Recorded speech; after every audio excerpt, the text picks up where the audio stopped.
नमस्कार मित्रों, जय श्री कृष्ण, जय श्री राधे। मैं पंडित पंकज कृष्ण उपाध्याय आज पुनः एक नई वीडियो के साथ में आप सभी के सामने उपस्थित। आज हम चर्चा करने जा रहे हैं अभिषेक में किस पात्र का उपयोग किया जाए। जी हाँ, हमेशा देवताओं के अभिषेक को लेकर कंफ्यूजन होता है कि किस देवता के लिए किस पात्र का उपयोग किया जाए और उस पात्र से भगवान का अभिषेक किया जाए। कोई किसी भी पात्र से भगवान का अभिषेक कर रहा है तो ऐसा नहीं है। पात्र की विशेष महत्वता है।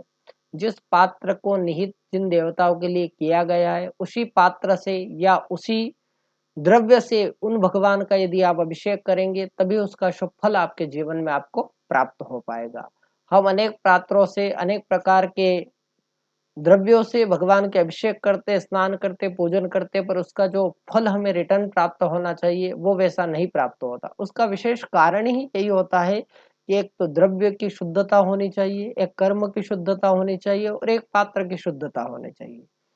जिस कर्म में जैसा द्रव्य होना चाहिए वैसा पूरा द्रव्य की व्यवस्थाएं हो, जैसा पात्र की शास्त्र आज्ञा देता है वैसा ही पात्र होना चाहिए, तभी उस कर्म का शुभ फल हमें जीवन में प्राप्त होगा।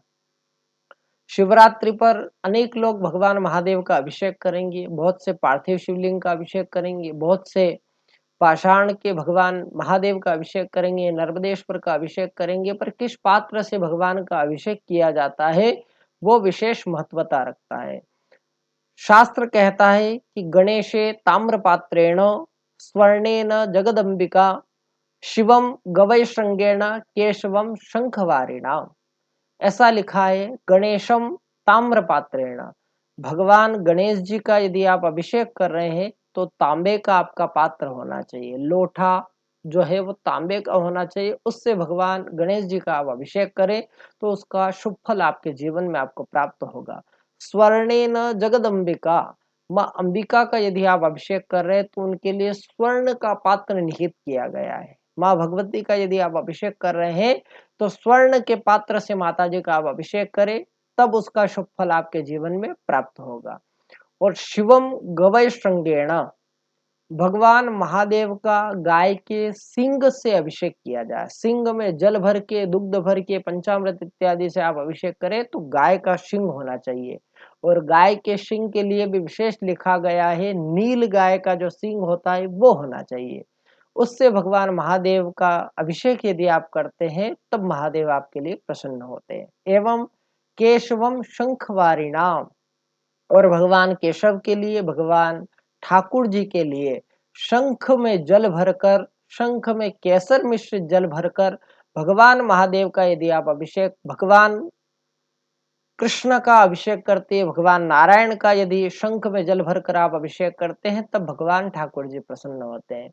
तो जी हाँ मित्रों, इन सब चीजों को हमें ध्यान में रखना चाहिए। वैदिक सनातन धर्म जो है और वैदिक सनातन धर्म की जो पूजाएं हैं भगवान की, वो सिर्फ विधियों से जुड़ी हुई है, विधान से जुड़ी हुई है और भावनाओं से जुड़ी हुई है। विधि विधान और आपके भाव यदि शुद्ध है तो भगवान यकीनन आपको उसका शुभ फल प्रदान करते हैं और आपके जीवन में शुभता आपको प्राप्त होती है। यदि उन भगवान के ऊपर आपको विश्वास है तो यकीनन आपके जीवन में अच्छा शुभ फल अतिशीघ्र आपको प्राप्त होता है। धन्यवाद वीडियो देखने के लिए। यदि हमारे वीडियोस आपको अच्छे लग रहे हो तो हमारे चैनल को सब्सक्राइब करें, और आपके मन में भी किसी प्रकार का कोई प्रश्न हो तो हमारे डिस्क्रिप्शन बॉक्स में लिखेंगे, कमेंट बॉक्स में आप लिखेंगे, ताकि हम उसके ऊपर भी आगे वीडियो बना सकें। धन्यवाद। जय श्री कृष्ण, जय श्री राधे।